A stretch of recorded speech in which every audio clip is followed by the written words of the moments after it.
Hey, Marianne. Hey, Amy. Have you talked to an Amazon Alexa before? Not really. Does that make me like a really weird person? But if I did, I would ask it to play my favorite podcast, Unfold. I know. I'm one of those people who doesn't have one of those. I do talk to Siri sometimes, usually by accident. Does that count? I mean, sure. They're both voice artificial intelligence. But Alexa and I have had a real conversation, and I recorded it. I bet she recorded it too. Creepy. She did, actually. She's part of a conversational competition. What? Yeah, just listen. Alexa, can you chat with me? Welcome to the Alexa Prize, a university competition to advance AI. I'll get you a social bot now. Hi, this is an Alexa Prize social bot. So, what's on your mind? Let's dive in. The Alexa Prize. What's that? It's a social bot competition. You know, a UC Davis team, aptly named Team Gunrock, from our engineering department, won this contest a couple of years ago. The goal is to create an Alexa social bot and get her to converse engagingly on a range of popular topics for about 20 minutes. 20 minutes is a long time, even for AI. How long did you chat with Alexa? Not long. Here's what it sounded like. What do you want to talk about? I would love to talk about anything related to sports or technology. What would you like to know? Should we be afraid of AI? That's a great topic. What do you think is the most terrifying aspect of being afraid of an eye? Of artificial intelligence. That's an interesting topic as well. Do you think AI has the potential to replace human intelligence in certain areas? No, but it's a fear, and it's weird that you sound like a person. It's not weird at all. As a bot, I do not have emotions like humans do, but I can understand why it would be scary to think about the potential consequences of AI replacing human intelligence. Do you have any other thoughts on this topic? Yeah, that's kind of interesting because she says it's not weird at all. And I do think it's kind of weird. But she also says, I don't have emotions, but I can understand. Like, I don't have emotions, but I have a brain. Or essentially the power to, right? The brain of a computer. Yeah, well, you know, I gave up on the conversation after maybe 5 minutes. She misunderstood me a few times. Yeah, like being afraid of an eye. Again, definitely weird. And I had to repeat myself. Yeah, that happens all the time. And I slowed down my speech and talked a little louder and clearer for some reason. I do the same thing with Siri. Everyone does, or at least most people. UC Davis researchers have studied this. One of the things we do is called hyperarticulation. Sort of exaggerating our speech to be clearer, like we do sometimes with babies. Yeah, exactly. So we have researchers that study how we talk to AI? Yeah. Why? Well, that's the first question I asked Georgia Zellou, an associate professor of linguistics. For the first time in human history, starting since 2011 when Siri was introduced, humans are talking to non-human entities in a substantive and meaningful way. And it's happening on a daily basis. And children are doing it, and people of all ages are doing it. So trying to understand their impact on our language, our development, our sort of social life is something that we're interested in exploring. There's so many kind of unanswered questions here. Indeed, so many unanswered questions. So Amy, is she suggesting that our language might even change over time as a result of us talking with voice AI? Yeah, it already is. And just how our future conversations will unfold with voice AI is what we're going to be talking about in this episode of Unfold. All right then, as the Alexa social bot says, let's dive in.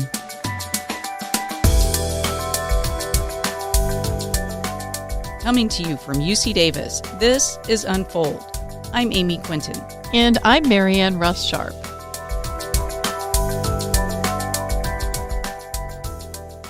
Voice AI, or machine-made voices, speak to us all the time, whether it's Siri as our personal assistant or our GPS system telling us which way to turn. It's really become a staple in a lot of households. Yeah, GPS has saved my life more times than I can remember. But humans have been fascinated with making machines talk for a very long time. I mean, that's certainly played out in Hollywood, all over the place. I think about 2001, A Space Odyssey. You know, remember Hal? Open the pod bay doors, Hal. I'm sorry, Dave. I'm afraid I can't do that. Or that kid in War Games that made his computer talk? Yes, they do. How can it talk? It's not a real voice. This box just interprets signals from the computer and turns them into sound. Shall we play a game? Oh. Good examples, although those aren't really machines talking, but actors playing the roles of Hal and Joshua, the computers. But do you remember Speak and Spell, the toy that taught you how to spell? Yes, I do. Spell circuit. C-I-R-C-U-I-T. That is correct. Gosh, that sounds so robotic. Thinking about how Siri and Alexa sound now, boy, technology's come a long, long way. Did you know that the first device that could generate continuous human speech electronically was invented in 1939? 1939? I would not have guessed. Are you serious? Yeah, it was called the Voder, for Voice Operation Demonstrator. Voder. Not the best name, but a magnificent feat for 1939. Yeah, it was invented by a guy named Homer Dudley with Bell Laboratories, and it was a demonstration of their innovations, and it was a highlight of the 1939 World's Fair. How did it work? Well, the speech sounds had to be made manually on a special keyboard that produces all the vowels and consonants of speech, so it required an operator who also had to use a wrist bar and foot pedals and an arm switch to generate sounds. Wow, so it was a workout and not an easy conversation. No, but I have a recording of it, actually. You want to hear it? Yes, please. Well, in this demonstration, the operator of the voter is a woman named Helen Harper. For example, Helen, will you have the voter say, "She saw me"? She saw me. That sounded awfully flat. How about a little expression? Say the sentence in answer to these questions. Who saw you? She saw me. Whom did she see? She saw me. Well, did she see you or hear you? She saw me. The intonation. Already, at that time, it's kind of blowing my mind. Although I will say it sounded nothing like the voice AI that we hear today. No computer algorithms were creating that one. Yeah, but it was pretty impressive. My understanding was that it was really difficult to operate, but it paved the way for future machine-operated speech. Wow, and now we have researchers investigating whether that machine-operated speech is changing the way we operate, or at least how we speak. Yeah, and they're also trying to understand our social interaction and behavior toward voice AI. In other words, are we treating these devices like people and building a mental picture of what they are like? Georgia Zellou, who we spoke to earlier, explained it like this. As soon as machines speak to us with voices, they are portraying a parent gender, a parent race, a parent regional background, a parent language background, and all of these things in natural human-human conversation are really, really significant and important and affect how we perceive and use language. So are we just doing the same thing when we talk to machines? Or are we sort of creating a very specialized, separate way of handling machines? It seems to me it would be unavoidable that we would treat them like machines and not humans. We know, as we're speaking to them, that they are not a human. So doesn't that mean that our language or our voice would change when we talk to devices like Siri? Well, Michelle Cohn is a postdoctoral researcher in linguistics at UC Davis, and she and Georgia did a couple of experiments to figure this out. They had people, both young adults and children, talk to devices and talk to other humans, saying the same phrases. They even introduced planned errors with both humans and devices. So they intentionally had a person and a device misunderstand them. Yeah, and here's how Michelle said a human talked with voice AI compared to how a human talked with another human. They're speaking more loudly to voice assistants, often slowly. They produce either increases or decreases in their pitch. One interesting thing with that Siri study is we found that speakers produced less pitch variation, so kind of like more monotone speech to the Siri voice than the human voice. That's not too surprising. So it's like, hey Siri, what's the weather like? But also people who talk to voice AI are hyper-articulating, making the segments of speech slower and clearer. Understood. So if our voices change when talking to machines, we are then treating them differently, right? Like they are machines. Well, Georgia says it's not that simple. So what we know about real human-human interaction is that we naturally adapt. Conversation is dynamic. So I'll change my tone of voice or the words that I'm using as our conversation is unfolding. in a natural way in response to your behavior, and you do that to me, vice versa. So if my tone of voice changes, like maybe I get excited. Oh, yes. You're likely to change your tone of voice and sound excited too. Yeah, and even if I hang around someone with a thick accent, I know I'm likely to pick up on their pronunciation and start speaking like them after a while. Michelle says there's actually a technical term for this. That process is called like alignment or mirroring. The idea is that you adopt the pronunciation patterns of other people to align more closely to them socially. It plays a social role. And so the idea is when you're getting along with someone and you want to convey that, you convey that through your speech patterns, but also in your body language and gaze. People do these micro sways together. So there's like this huge intricate dance of coordination. I want to do the micro sway right now. But here's the thing. Devices can't mirror you like this, right? There's no body language. No, but Michelle suggests humans might instead be changing their voice to be more monotone, more clear, to reflect what they're hearing from voice AI or Siri. We could think about it as kind of like another alignment, like they're aligning more towards what they think that voice sounds like, maybe to be better understood. But the cluster of adaptations really reflect this expectation that it's not going to understand you, even if the actual interaction that day or in the lab is exactly the same for the human. Yeah, I pretty much assume it's never going to understand me on the first try. And I articulate pretty well. I might even hyper-articulate, but anyway, moving on. You did mention that the researchers did experiments with adults and kids. And so as a mom, I'm pretty curious if the kids' voices changed as well. Yeah, so these were school-age kids aged 7 to 12 in one of the experiments.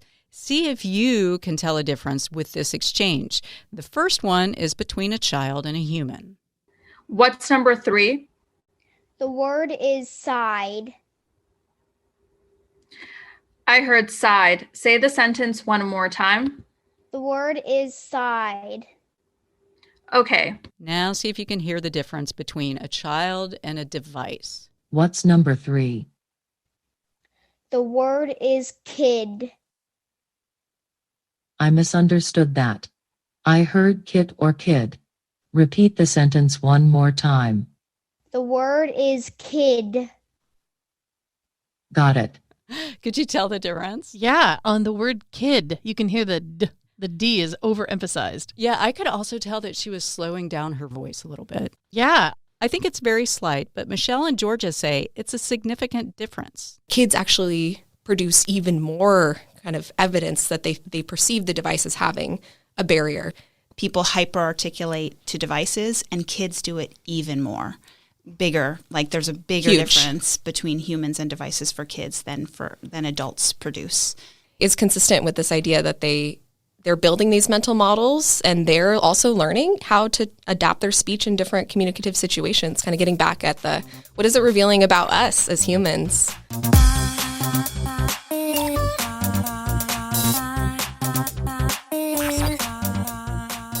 We've talked about how we speak to these devices, but what about the way they talk to us? Obviously, these machine-made voices have changed over time, becoming more human-like. Right, the technology has come a long way. Listen to one of the original Apple TTS voices. Wait, what's TTS? Text-to-speech, computer speak. His name is Bruce. They have names? Yeah. Say something, Bruce. She had your dark suit and greasy wash water all year. I got the first part, but I'm not sure I understood the end of that one. It definitely sounds more like a machine. Now, let's play the current Siri voice. Oh, I can do that. Hang on. Okay. Hey, Siri. Yes? What's the temperature outside? It's about 93 degrees outside. Thank you. Watch this. Hey, Siri, what is the weather? It's currently clear and 92 degrees. That was an Australian accent, wasn't it? Yeah. Hi, I'm Siri. Choose the voice you'd like me to use. Hi, I'm Siri. Choose the voice you'd like me to use. I'm Siri. Choose the voice you'd like me to use. Okay, so American, Australian, British, Indian, Irish, South African. I kind of like them all. There are lots of different voices and styles you can choose from as your default. Michelle and Georgia are studying how we perceive these different types of voices. Their work can also help inform engineers as they develop speech technology.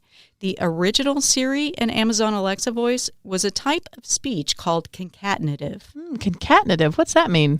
Basically, a voiceover artist will come into a studio and record a bunch of sentences and phrases or common words so that computer engineers can piece together every combination of sounds to say any word, even if the voiceover artist never originally recorded that word.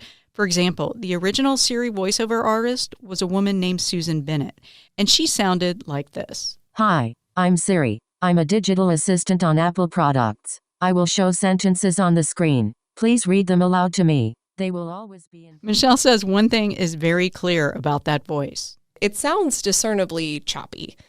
It looks choppy if you look at the representation of the speech in a waveform or spectrogram. You can see it came from different places. The newer method of voice AI is called neural text-to-speech. That's using machine learning to just intuit all of the patterns of a speaker's voice, all the ways that they pause, and kind of abstract from that, and then apply that to the speech. So it's conditioned on all of a speaker's prior utterances, but also the immediately preceding context. With neural text-to-speech, you get pauses and breath sounds. So it sounds much more human. Yeah, listen, this voice is named Joanna. Her first sentence is neural TTS, or text-to-speech. The boy might consider the trap. The second Joanna is concatenative. The boy might consider the trap. Ooh, that's subtle. I mean, if you played them for me a few times, I think I could discern between the two, but it's a subtle difference. Should I play it again? Yeah. Okay, so the first one is neural TTS. The boy might consider the trap. The second Joanna is concatenative. The boy might consider the trap. Okay, I can hear it. I closed my eyes this time, and you can hear the first one flows. Right. It just flows more nicely. Wow. But Michelle and Georgia also found that the more human-like a device sounds can impact how well a listener understands it. So if it sounds more human, we're more likely to understand it? Well, you'd think so, but actually the exact opposite. They found that the choppier and more concatenative a device sounds, the better it's understood, the better it's heard, especially if there's any noise in the background. Georgia says this has some implications for tech companies. They want the most naturalistic speech, but what we've found in our lab is this trade-off between it sounding really naturalistic with that cutting-edge method of TTS generation and actually being clearer. So the actual old method actually produces more intelligible speech, the way that we've measured it, even though the newer way does produce that really smooth, natural speech. I think the bottom line is clear speech, even from a computer, is heard better than casual, natural, human-like speech. I guess that makes sense. I certainly can't understand everyone that I talk to. Some people talk really softly. Some people mumble. Yeah, I'm not a soft talker. Soft talker. That's really not either of us, though. But tech companies making these devices are generating these different styles of voices. Is that using this neural text-to-speech? Yeah, and there is a new neural text-to-speech voice called newscaster. Okay, does it sound like us? Yeah, here is Joanna again using neural TTS. I'm gonna show you the difference between neural TTS and newscaster. So here's just neural TTS. Bill wouldn't discuss the dive. And then here's a newscaster one. Bill wouldn't discuss the dive. Bill wouldn't discuss the dive, Marianne. Oh, it's so stereotypical. I almost want to break into Bill wouldn't discuss the dive live at 5, Anyway. Tech companies creating voice AI are really pushing the boundary between what sounds like a device and what sounds like a human. Michelle and Georgia played a game with me to really illustrate this, Marianne. And I'm calling it bot or not. Ready? I love it. We're going to play a voice, and you say, is it a bot or is it not a bot? Like, is it a human? Is it a text-to-speech, like a generated device voice, or was it recorded? We saw a flock of wild geese. That sounds generated. Mm-hmm. That was Kimberly. The Alexa voice, yeah, one of the Alexa voices. Okay, wait, play it again. We saw a flock of wild geese. Okay, yeah, that one's pretty clear. Yeah, but for me anyway, it got tougher. The farmer harvested his crop. Oh, that's harder to tell. Mm-hmm. Play it again. The farmer harvested his crop. I think that's human. No? Nope. That's an Alexa voice too. Yeah. Because it was breathy. Yeah. Yeah, the voice quality takes on exactly. Yeah. So I saved a couple of voices for you to guess whether it's a bot or not, Marianne. Okay, good. And I want everyone to know this is the first time I'm hearing these voices. So if I'm honest, I'm a little nervous. No, you'll get it, right? Okay, so here's the first one. She made the bed with clean sheets. Bot. Exactly. Yes. Okay. How about this one? Ruth hopes he heard about the hips. That is not a bot. Is it? It's not a bot. Oh, good. I was going to say, I could feel like there was a human quality to it, right? Yeah, okay. Okay, so this one's really different. It's a different one, and it's a bit harder. Ready? The cat found the bag. Okay, can I hear it again? The cat found the bag. One more time. The cat found the bag. It could go either way. I'm going to say bot. You're going to say bot? Yeah, even though I think it is so close. But there's like a gut instinct in me that's saying it's a bot. It is a bot. Yes! I guessed that one totally wrong. It just had like that, there was a quality to it. You know what I mean? Well, researchers have found that adults, older adults like us, have a more difficult time telling the difference between voice AI and human voices compared with children. That makes sense because actually, if I wasn't sitting here with my eyes closed, listening to that really carefully, I'm sure I couldn't have told the difference. And, thinking about kids, maybe it's because they have grown up with all different kinds of voice technology. They didn't grow up with just the speak and spell. Right. Exactly. So Georgia wonders what happens when voice AI becomes even more human-like the computer HAL in 2001: A Space Odyssey.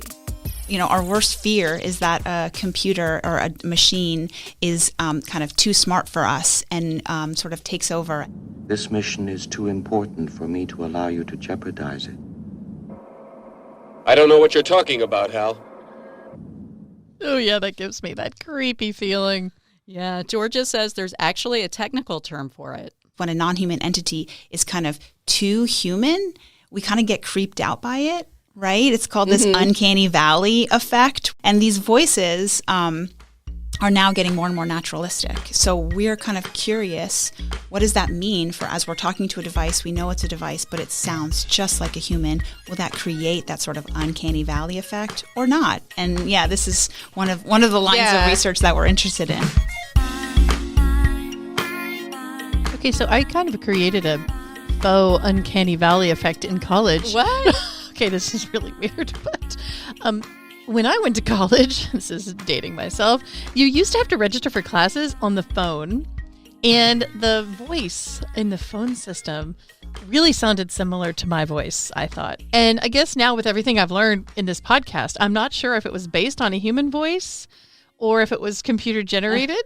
And so I would go around and imitate it and sort of creep my friends out. It was like, welcome to MU Cares, Miami University's call and register easily system. Please wait. So did that sound kind of bot-like? It did. It was very stilted. And, it was a tree that you had to press 1 for, this and that. So maybe it was a real voice that was recorded and then they inserted the words that they needed to. I don't know, Amy. That is kind of freaky. Well, researchers are also curious to know what happens when and if voice AI could start to mirror us and adapt or change the way it speaks based on who it's speaking to. Ooh, is that technically possible? No idea, but think about it. Georgia calls it style shifting. For instance, I don't speak to a child the same way I speak to an adult. I'll change my word choice and maybe the tone of my voice. So why can't Alexa? You make a great point. Maybe that's the next big step, to recognize that it's a child's voice. But on a more serious note, I can't help thinking about the implications if voice AI can, say, impersonate people. Michelle mentioned it's something to take into account. Text-to-speech is getting better all the time. So it's hard to know where the boundary is. You can type whatever you want and these voices can produce it. So there's a real potential for harm, too. Definitely something to grapple with. And it's also easy to imagine the possibilities. What if it could learn to recognize, say, tension in a voice and then play you some calming music. Something to look forward to in the future, I guess. Or maybe something to be afraid of. I'm not really sure. AI is moving very fast. I think that the future of AI is going to be very interesting. I think that we will see a lot of new technologies that will be able to help us in the future. Can you give me an example? Sure. Another exciting development is the rise of AI-powered virtual assistants, such as Alexa or Google Assistant. It's so weird she would say that. Actually, what's really weird is that she mentioned Google Assistant. What she should really have mentioned, let's be honest, is Unfold, and the fact that you can hear all of our previous episodes at our website, ucdavis.edu/unfold. Getting Unfold from Amazon Music. You can learn more about Georgia Zellou and Michelle Cohn's research at our website as well. I'm Marianne Russ Sharp. And I'm Amy Quinton. Thanks so much for listening.